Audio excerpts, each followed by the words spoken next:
City news ని మీకు సమర్పిస్తున్నవారు Lakshmi Nilayam gated community apartment Shyamalanagar extension 11th line Guntur. నమస్కారం. సిటీ న్యూస్ కి స్వాగతం. సీఎం చంద్రబాబు అధ్యక్షతన వెలగపూడి సచివాలయంలో కేబినెట్ సమావేశం జరిగింది. రాజధాని అమరావతికి చట్టబద్దత కల్పించడమే ప్రధాన అంశంగా చర్చించారు. దాదాపు 20కి పైగా అజెండా అంశాలపై మంత్రివర్గం కీలక నిర్ణయం తీసుకుంది. పలు సంస్థలకు భూ కేటాయింపులు చేసేందుకు గ్రీన్ సిగ్నల్ ఇచ్చారు.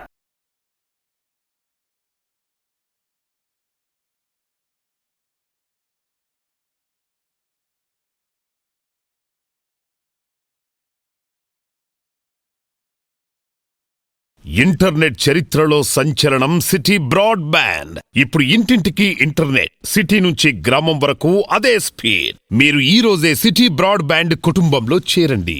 బీఆర్ స్టేడియంలో 14 కోట్ల వ్యయంతో నిర్మాణం చేయనున్న మల్టీపర్పస్ భవనాల సముదాయానికి కేంద్ర సహాయ మంత్రి Pemmasani Chandrasekhar, MLA Naseer Ahmed, SAAP chairman రవినాయుడుతో కలిసి శంకుస్థాపన చేశారు.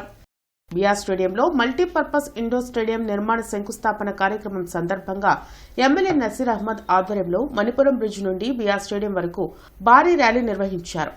ఖేల్ ఇండియా కార్యక్రమంలో భాగంగా బీఆర్ స్టేడియంలో 14 కోట్ల వ్యయంతో మల్టీపర్పస్ భవనాల నిర్మాణం చేయనున్నారు. ఈ కార్యక్రమంలో MLA Galla Madhavi, MLC Alapati Rajendra Prasad, collector Tameem Ansariya, commissioner K Mayur Ashok, Pilli Manikyarao, Degala Prabhakar, Vaddanam Haribabu, Kovelamudi Ravindra, మిర్చియార్డ్ వైస్ చైర్మన్ మల్లిక, మల్లె ఈశ్వరరావు, తాళ వెంకటేష్ యాదవ్, గాదె వెంకటేశ్వరరావు, సజ్జీల, కస్కుత్తి హనుమంతరావు, ఇతర ముఖ్య నాయకులు పాల్గొన్నారు.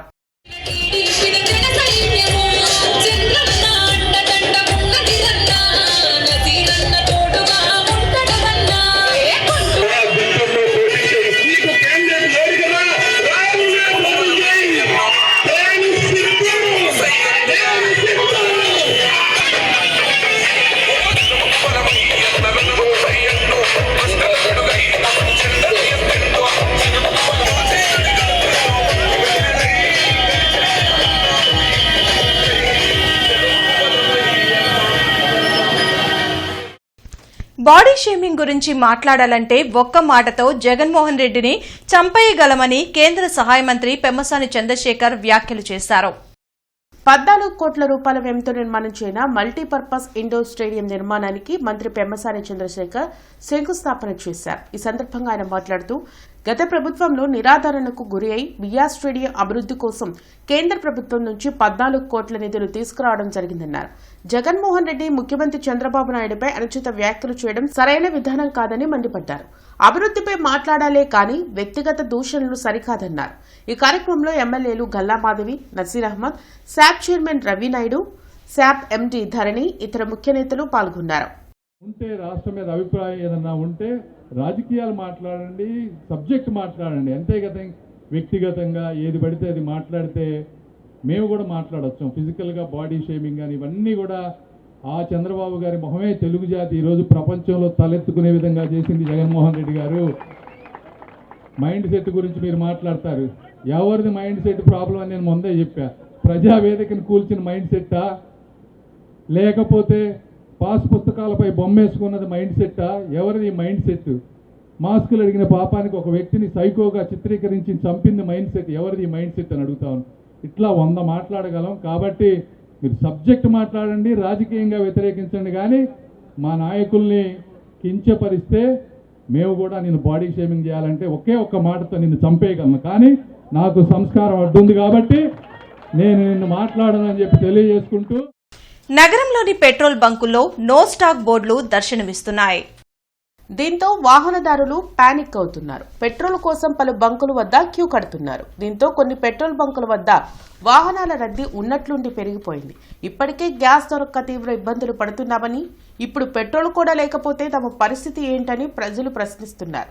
కేంద్ర రాష్ట్ర ప్రభుత్వాలు వాస్తవ విరుద్ధంగా ప్రకటనలు చేస్తున్నాయని, గ్యాస్ పెట్రోల్ సమృద్ధిగా ఉంటే బంకులు ఎందుకు మూతపడుతున్నాయో చెప్పాలని నిలదీస్తున్నారు. సామాన్యులు ఇప్పటికే నిత్యావసరాల ధరలు పెరుగుదలతో బెంబెలెత్తిపోతున్నాడని, ప్రభుత్వాలు స్పందించి బ్లాక్ మార్కెట్పై కఠిన చర్యలు తీసుకోవాలని డిమాండ్ చేస్తున్నారు.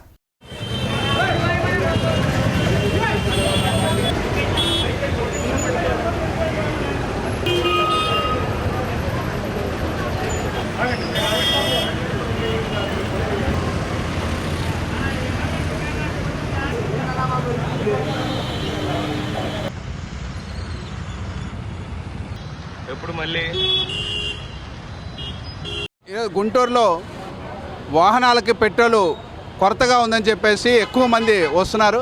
ఓ పక్కే రాష్ట్ర ప్రభుత్వం కానీ కేంద్ర ప్రభుత్వం కానీ పెట్రోల్ కానీ గ్యాస్ కానీ ఏమీ కొరత లేదని చెప్పేసి రోజు పార్లమెంట్లో ప్రకటనలు చేస్తున్నారు కేంద్ర ప్రభుత్వం. కానీ ఆచరణలో దానికి భిన్నంగా ఈరోజు అనేక మంది పదుల సంఖ్యలో ఈరోజు వాహనదారులు అందరూ కూడా పెట్రోల్ అయిపోతుందనే భయంతో పరుగులు తీస్తున్న పరిస్థితి ఉంది. కాబట్టి ఆచరణకి వాళ్ళు చెప్పే మాటలకు ఎంత తేడా ఉందో ఈ పెట్రోల్ బంకుల దగ్గర ఉన్న జనాన్ని బట్టి చూస్తేనే అర్థమవుతుంది. కాబట్టి తక్షణమే రాష్ట్ర ప్రభుత్వం దీనికి కొరత నివారణ చర్యలు తీసుకోవాలి. కాబట్టి మాటల వరకే పరిమితం కాకుండా దానికి కొరతకు కారణం ఏంటో పరిశీలించి ప్రజల్లో ఉన్న భయాందోళనను పోగొట్టాలని చెప్పేసి మేము కోరుతున్నాం. రాష్ట్రంలో దేశంలో పెట్రోల్ నిల్వలు ఫుల్గా ఉన్నాయని చెప్తా ఉన్నారు. మరోవైపు చూస్తే గుంటూరు నగరంలో దాదాపు అనేక పెట్రోల్ బంకులు నిన్న అర్ధరాత్రి నుంచి మూసివేస్తా ఉన్నారు. మేము అడుగుతా ఉంటే పెట్రోల్ బంకుల యాజమాన్యాల దగ్గరకు వచ్చి అడుగుతా ఉంటే పెట్రోల్ నిల్వలు ఇంకా మాకు రాలేదని చెప్తా ఉన్నది. మరోవైపు ఏమో ప్రభుత్వం ఏమో పెట్రోల్ నిల్వలు ఉన్నాయంటున్నారు, వీళ్ళని అడుగుతా ఉంటే పెట్రోల్ లేదంటా ఉన్నారు. ఈ యొక్క కేంద్ర ప్రభుత్వము రాష్ట్ర ప్రభుత్వము ఈ యొక్క ఇరాన్ యుద్ధం మీద స్పష్టమైన ప్రకటన అంటే అసలు పెట్రోల్ నిల్వలు లేకపోతే ఈ విధంగా వీళ్ళు ఎందుకు మూసివేస్తారని మేము ప్రశ్నిస్తా ఉన్నాం. ఒకవేళ ఉంటే ఈ దళారులు అమ్ముకుంటా ఉన్నారా బ్లాక్ మార్కెట్లో అని అడుగుతా ఉన్నాము. మరోవైపు గ్యాస్ లేక అనేక పరిశ్రమలు మూసివేస్తా ఉన్నారు. గ్యాస్ నిల్వలు పూర్తిగా ఉన్నాయని చెప్తా ఉన్నారు. కమర్షియల్ గ్యాస్ దాదాపు 5,000, 6,000 రూపాయలు పెట్టి అమ్ముతా ఉన్నారు. చిన్న సిలిండర్లు 2,000 నుంచి 3,000 రూపాయలు అమ్ముతా ఉన్నారు. కాబట్టి మేము ఒకటే చెప్తా ఉన్నాము, ఈ యొక్క రాష్ట్ర ప్రభుత్వము కేంద్ర ప్రభుత్వము పూర్తిగా విఫలమైందని ఈ సందర్భంగా ఆరోపిస్తా ఉన్నాం. ఆంధ్రప్రదేశ్ రాజధానిగా అమరావతికి పూర్తిస్థాయి చట్టబద్దత కల్పించే దిశగా కీలక అడుగు పడింది. ఈ నెల 28వ తేదీన ఉదయం 11 గంటలకు అసెంబ్లీ ప్రత్యేక సమావేశం నిర్వహించనున్నట్లు శాసనసభ స్పీకర్ చింతకాయల అయ్యన్న పాత్రుడు ప్రకటించారు. అమరావతిని రాజధానిగా గుర్తించాలనే అంశంపై ఇప్పటి వరకు చట్టపరమైన స్పష్టత లేదని, ఈ లోటును భర్తీ చేసేందుకే ఈ సమావేశాన్ని ఏర్పాటు చేస్తున్నట్లు ఆయన వెల్లడించారు. విజయవాడ అమరావతి ప్రాంతమే రాష్ట్ర రాజధానిగా ఉండాలని అసెంబ్లీలో ఏకగ్రీవ తీర్మానం చేసి వెంటనే కేంద్ర ప్రభుత్వానికి పంపనున్నట్లు స్పీకర్ వివరించారు. కేంద్ర ప్రభుత్వం కూడా అమరావతిని రాజధానిగా ఆమోదించిందని, అయితే పార్లమెంట్లో బిల్ పాస్ కావాల్సి ఉందని అయ్యన్న పాత్రుడు పేర్కొన్నారు. ఈ నెల 4వ తేదీ వరకు పార్లమెంట్ సమావేశాలు ఉన్నందున రాష్ట్ర అసెంబ్లీ చేసే తీర్మానాన్ని వెంటనే పార్లమెంట్లో ప్రవేశపెట్టి చట్టం చేయించేలా నిర్ణయం తీసుకున్నట్లు ఆయన తెలిపారు. ఈ చట్టం పూర్తయితే రాజధాని విషయంలో కొందరు చేస్తున్న విమర్శలను శాశ్వతంగా తెరపడుతుందని స్పీకర్ స్పష్టం చేశారు. గవర్నర్ ఎస్ అబ్దుల్ నజీర్ ఉత్తర్వుల మేరకు వెలగపూడిలోని అసెంబ్లీ హాల్లో ఈ 6 సెషన్ జరగనుంది. ఇప్పుడు వరకు మన రాజధాని చట్టబద్ధమైనటువంటి నిర్ణయం రాలేదు. ఇంకా అప్పుడు వచ్చి అమరావతి రాజధాని ఉన్నాం కానీ చట్టపరంగా లేదు. ఇప్పుడు నుంచి ట్రై చేస్తున్నాం. ఇప్పుడు కేంద్ర ప్రభుత్వం కూడా అమరావతిని ఒప్పుకుంటారు. ఒప్పుకోవడం కాదు కావాల్సింది పార్లమెంట్లో బిల్లు పాస్ అవ్వాలి. అంటే రేపు 4వ తారీఖు వరకు పార్లమెంట్ ఉంది. ఇప్పుడు ప్రధానమంత్రి గారు అంత కూర్చొని మాట్లాడుకొని చట్టబద్ధం చేద్దాం, డిలే చేయడం ఎందుకు అని చెప్పి నిర్ణయం తీసుకున్నారు. అంటే మాకు ఫోన్ వచ్చింది 2 రోజుల క్రితం, అమరావతి రాజధానిగా ఉండాలని చెప్పి అసెంబ్లీలో ఒక తీర్మానం చేసి పంపించుకున్నారు. ఇమీడియట్గా 4వ తారీఖునేమో పార్లమెంట్లో పెట్టి దాన్ని చట్టం చేస్తారు. అంటే రేపు 28 అసెంబ్లీ పెట్టాను. 28 అసెంబ్లీ ఉదయం 11 గంటలు స్టార్ట్ అవుతుంది, సాయంత్రం వరకు జరుగుతుంది. 26 ఎకరాల బీఆర్ స్టేడియం స్థలం 6 ఎకరాలు కబ్జాకి గురైందని ఎమ్మెల్యే నసీర్ అహ్మద్ వెల్లడించారు. బీఆర్ స్టేడియంలో నిర్మాణం చేయనున్న మల్టీపర్పస్ ఇండోర్ స్టేడియం సెర్మనీ కార్యక్రమాన్ని మంత్రి పెమ్మసాని, శాప్ చైర్మన్ రవినాయుడు, ఎమ్మెల్యేలు Galla Madhavi, Nazeer Ahmed, MLC Alapati Rajendra Prasad, collector Tameem Ansariya, commissioner K Mayur Ashok, SAAP MD Dharani జ్యోతి ప్రజ్వలన చేసి ప్రారంభించారు. ఈ సందర్భంగా పలువురు నేతలు మాట్లాడుతూ బీఆర్ స్టేడియంలో ఆటలు ఆడిన క్రీడాకారులు ఎందరో జాతీయ క్రీడల్లో రాణించారని తెలిపారు. మల్టీపర్పస్ ఇండోర్ స్పోర్ట్స్ కాంప్లెక్స్ 2 ఫ్లోర్లలో నిర్మాణం కానుందని అన్నారు. శివారు ప్రాంతాల అభివృద్ధి కోసం కూటమి ప్రభుత్వం ప్రత్యేక దృష్టి సారించుతున్నారు. ఈ మల్టీపర్పస్ ఇండోర్ స్టేడియం వలన నగరంలో ఉన్న క్రీడాకారులకు ఎంతో ఉపయోగకరంగా ఉంటుందని కలెక్టర్ తమీం అన్సారియా వెల్లడించారు. ఈ స్టేడియం విషయంలో ఉన్న పలు సమస్యలను త్వరలోనే పరిష్కరించేందుకు చర్యలు తీసుకుంటామని తెలిపారు. ఈ కార్యక్రమంలో కూటమి నాయకులు, అధికారులు పాల్గొన్నారు. ఇటీవల ఈ మధ్య కాలంలో అసెంబ్లీలో కూడా బీఆర్ స్టేడియం అభివృద్ధి కోసం ఆయన ప్రశ్న అడగడం, దానికోసం నిధులు కేటాయించమని అభ్యర్థించడం మనం చూసాం. దానికి అందులో భాగంగా ఈరోజు ఆయన కృషికి, ఆయన ఆకాంక్షలకి, ఇక్కడున్న క్రీడాకారుల యొక్క ఆశలకి ఊతాన్ని అందించేలాగా కేంద్ర మంత్రివర్యులు పెమ్మసాని చంద్రశేఖర్ గారు ఖేలో ఇండియాలో భాగంగా 17 కోట్ల రూపాయలు దీనికి విధుల్ని తీసుకురావడం, ఫేజ్డ్ మేనర్గా ఈ స్టేడియం మొత్తాన్ని కూడా అభివృద్ధి ప్రజల్లోకి ముందుకు వెళ్తామని హామీ ఇవ్వడం చాలా చాలా సంతోషం. తెలుగుదేశం పార్టీ అధికారులు లేనప్పుడు అనేక పర్యాయాలు ఈ స్టేడియంని అభివృద్ధి చేయాలని చెప్పి మేము అనేక పోరాటాలు చేసినటువంటి పరిస్థితులు. ఈరోజు ఎన్నికలు అయిపోయిన తర్వాత, కూటమి ప్రభుత్వం ఏర్పడిన తర్వాత కూడా అసెంబ్లీ సాక్షిగా ఈ బ్రహ్మానంద రెడ్డి స్టేడియం యొక్క అభివృద్ధి కావాలని చెప్పి పదే పదే అడగడం జరిగింది. దాని తర్వాత కేంద్ర మంత్రివర్యులు కేంద్రం ఖేలో ఇండియా ద్వారా 14 కోట్ల రూపాయలు ఆయన ఈ శాంక్షన్ చేయించడం నిజంగా ఆయనకు మీ అందరి తరపున, గుంటూరు తూర్పు నియోజకవర్గ ప్రజల తరపున హృదయపూర్వకమైనటువంటి ధన్యవాదాలు తెలుపుతా ఉన్నాను. అంటే ఈ రోజున మనం ఆలోచించుకోవాల్సింది ఏంటంటే, ఈ రోజు ఇక్కడ మల్టీపర్పస్ ఇండోర్ స్టేడియం అనేది మనందరికీ అవసరం అనేది అందరికీ తెలుసు. కానీ దానికి నిధులు ఏ రకంగా కావాలి?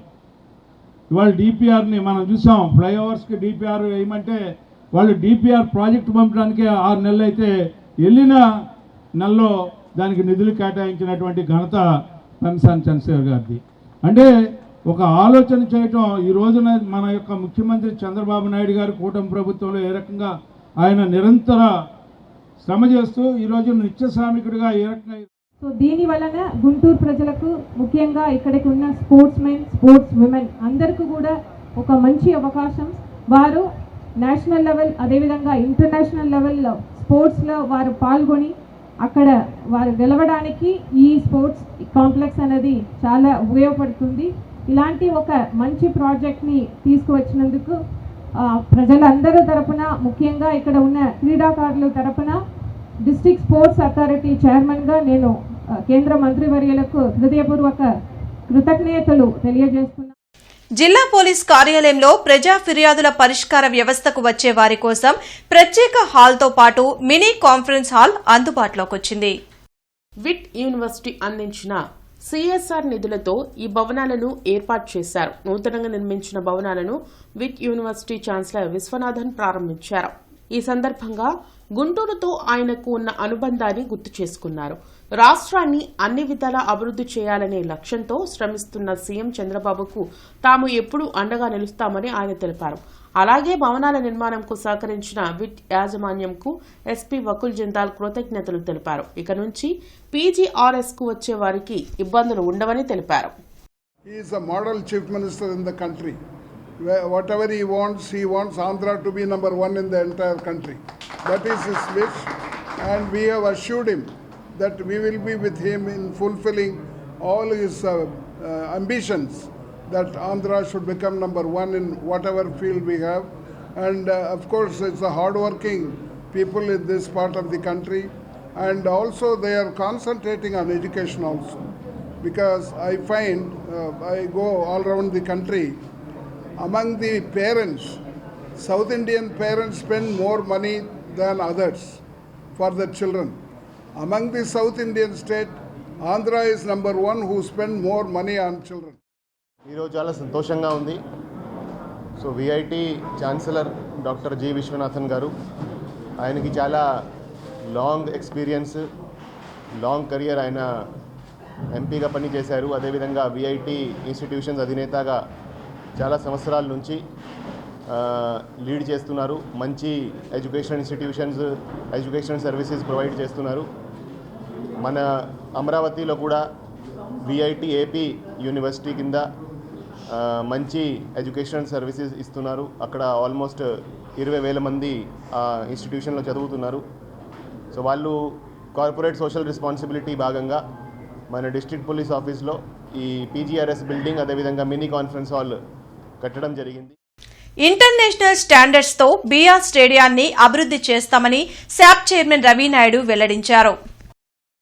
బీఆర్ స్టేడియంలో 14 కోట్ల వ్యయంతో మల్టీపర్పస్ ఇండోర్ స్టేడియం నిర్మాణానికి మంత్రి పెమ్మసాని చంద్రశేఖర్తో కలిసి రవినాయుడు శంకుస్థాపన చేశారు. ఈ సందర్భంగా ఆయన మాట్లాడుతూ గత ప్రభుత్వం క్రీడాంధ్ర పేరుతో 150 కోట్లు దుర్వినియోగం చేసిందని మండిపడ్డారు. ఈ కూటమి ప్రభుత్వం క్రీడాకారులకు అధిక ప్రాధాన్యత ఇచ్చి వారిని అన్ని విధాలా ఆదుకుంటుందన్నారు. అందుకే ఈ ప్రభుత్వం ఏ క్రీడాకారుడు కూడా పరీక్ష రాయకుండా 100 ఉద్యోగాల్లో 3 ఉద్యోగాలు సంపాదించే అవకాశం కల్పించిందన్నారు. క్రీడలను ప్రోత్సహించే ఏకైక ముఖ్యమంత్రి చంద్రబాబు నాయుడని, అందుకే అమరావతిలో ఇంటర్నేషనల్ స్టాండర్డ్స్ తో క్రీడా ప్రాంగణం నిర్మాణం చేయనున్నామని తెలిపారు. పెమ్మసాని చంద్రశేఖర్ గారి సహకారంతో ఈరోజు బీఆర్ స్టేడియంలో మీరేదైతే కలలు కంటున్నారో, క్రీడాకారులు ఏదైతే కలలు కంటున్నారో, ఈ గుంటూరు ప్రజలు ఏదైతే కలలు కంటున్నారో, ఈ బీఆర్ స్టేడియం యొక్క రూపురేఖలు మార్చండి, పూర్వవైభవం తీసుకొని రండి కొన్ని సంవత్సరాలుగా వాళ్ళ బాధ ఆర్తనాదాలను గౌరవ శాసనసభ్యులు నజీర్ గారు, పెమ్మసాని చంద్రశేఖర్ గారి సహకారంతో ఈరోజు మల్టీపర్పస్ స్టేడియం 14.5 కోటితో భూమి పూజ చేయడం జరిగింది. ఇది 2 లెవెల్స్లో ఉంటుంది. ఈరోజు 8 డిసిప్లిన్స్ మల్టీపర్పస్గా యూటిలైజ్ చేసుకోవచ్చు. యోగా కావచ్చు, బ్యాడ్మింటన్ కావచ్చు, అదేవిధంగా వాలీబాల్ కావచ్చు, బాస్కెట్బాల్ కావచ్చు, అదేవిధంగా క్వాష్ కావచ్చు. ఇంటర్నెట్ చరిత్రలో సంచలనం సిటీ బ్రాడ్బ్యాండ్. ఇప్పుడు ఇంటింటికి ఇంటర్నెట్, సిటీ నుంచి గ్రామం వరకు అదే స్పీడ్. మీరు ఈ రోజే సిటీ బ్రాడ్బ్యాండ్ కుటుంబంలో చేరండి. శ్యామ్లానగర్ 11వ లైన్ సీతారామనగర్ ఎన్జీజీ కాలనీలోని శ్రీ సీతారామ మందిరంలో చతుర్థ శ్రీ సీతారామ కళ్యాణ మహోత్సవం అత్యంత వైభవంగా నిర్వహించనున్నట్లు ఆలయ కమిటీ తెలియజేసింది. ఈ సందర్భంగా ఆలయ పూజారి కృష్ణమూర్తి శర్మ మాట్లాడుతూ భద్రాచలంలో సీతారామ కళ్యాణం ఎలాగైతే నిర్వహిస్తారో అదేవిధంగా శ్రీ సీతారామ మందిరంలో కూడా శ్రీ సీతారామ కళ్యాణ మహోత్సవం నిర్వహిస్తామని తెలిపారు. స్వామివారి కళ్యాణంలో పాల్గొనే దంపతులు ఆలయ కమిటీ వారిని సంప్రదించాలని కోరారు. ఈ కళ్యాణ మహోత్సవం తిలకించి తీర్థప్రసాదాలు స్వీకరించి భక్తుల స్వామివారి కృపకు పాత్రలు కావాలని కోరారు. శనివారం నుంచి వివిధ సాంస్కృతిక కార్యక్రమాలు నిర్వహిస్తామని తెలిపారు. ఆ సాంస్కృతిక కార్యక్రమాల్లో విజేతలైన వారికి బహుమతులు అందజేయడం జరుగుతుందన్నారు. ఈ కార్యక్రమంలో పోలూరి మల్లారెడ్డి, వీరవల్లి సత్యనారాయణ, సాదినేని శ్రీనివాస్, నాదండ్ల వెంకటకృష్ణ దుర్గాప్రసాద్, యనమాండ్ర పవన్ కుమార్, కమిటీ సభ్యులు పాల్గొన్నారు. సీతారాం నగర్ ఎన్జీజీఓ కాలనీ 11వ లైన్లో వేయించేసుకున్నటువంటి శ్రీ సీతారామస్వామి వారి యొక్క దేవస్థానంలో రేపు శ్రీరామనవమి పర్వదినాన్ని పురస్కరించుకొని మన ఆలయంలో ఉదయం 6 గంటల నుంచి విశేష పూజా కార్యక్రమములు, తదుపరి ఉదయం 10 గంటల నుంచి శ్రీ సీతారామస్వామి వార్లకి భద్రాద్రిలో రాముల వారికి ఎలా అయితే అత్యంత వైభవోపేతంగా కళ్యాణోత్సవ కార్యక్రమం జరుగుతుందో అదేవిధంగా మన ఆలయంలో ఉన్నటువంటి సీతారాములకు కూడా స్వామివారికి అదేవిధంగా అత్యంత వైభవంగా శాంతి కళ్యాణ మహోత్సవం జరుగుతుంది. ఈ యొక్క కళ్యాణ మహోత్సవంలో కూడా భక్తులందరూ కూడా పాల్గొని స్వామివారి యొక్క తీర్థప్రసాదములు స్వీకరించమనవి. అలాగే ఈ కళ్యాణోత్సవం తదుపరి మధ్యాహ్నం 12 గంటల నుంచి స్వామివారి యొక్క మహాప్రసాదమైనటువంటి అన్నప్రసాదాన్ని. ఈ వార్తలు ఇంతటితో సమాప్తం. నమస్కారం. సిటీ న్యూస్ ని మీకు సమర్పించిన వారు Lakshmi Nilayam gated community apartment, Shyamlanagar extension 11th line, Guntur.